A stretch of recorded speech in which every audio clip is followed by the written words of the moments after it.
This is the How to Interpret Horse Behaviour Challenge. This is a case study for Chapter 1, and we're focusing on discomfort, confusion, and negative associations.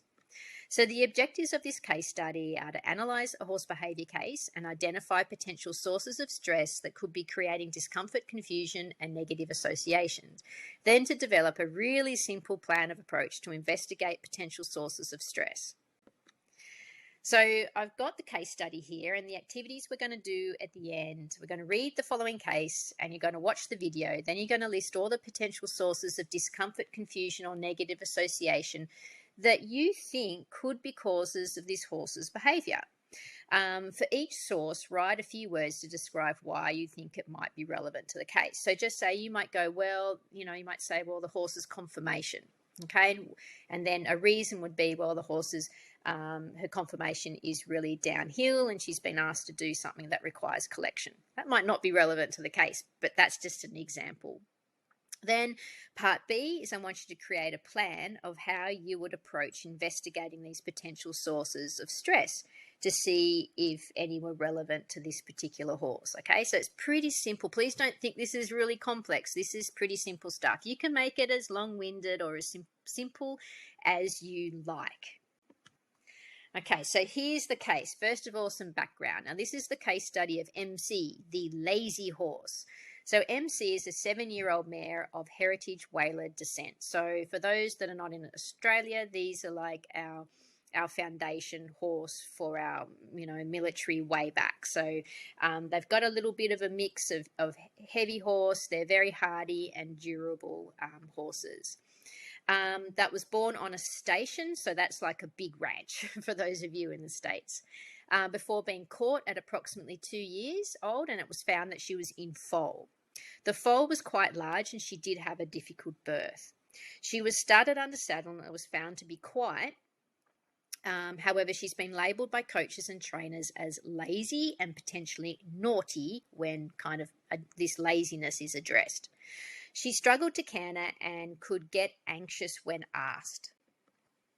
So I'm just going to introduce you to now MC's owner and the initial correspondence that I had with this horse.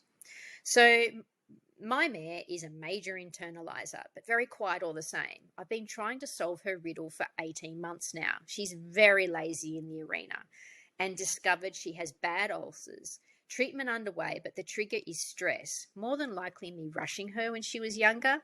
I've tried a few instructors to help us both, but none seem to be able to read her and get to the root of her anxiety. Any resolution is usually short term. I just haven't been able to find the key or the right path yet. And more. I'd like you to assess where my mare is at and see what you think about the entire picture before diving into the polls clinic. So just so you understand, I used to do a lot of clinics with multiple instructors. So they'd work on horse training with me and then they'd go off and play around with some polls, etc. We did a polls clinic a few weeks ago and it was too much for her. She didn't cope at all. No real instruction given though by the instructor though, and the exercise was pretty complex in my mare's defence. I'm happy to go along with your recommendation for the ridden work, as if you think she's not ready, I will happily just watch the polls one from the sidelines. I'm really excited about learning loads. The journey never ends. So you can see this owner has a really good attitude about wanting to help this horse. So these were my observations from the clinic. So what I did in the time that I had with this horse is I really just checked her basic responses.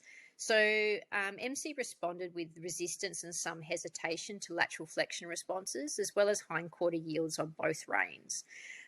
She didn't appear lame. She was calm, but she was lazy to move forward.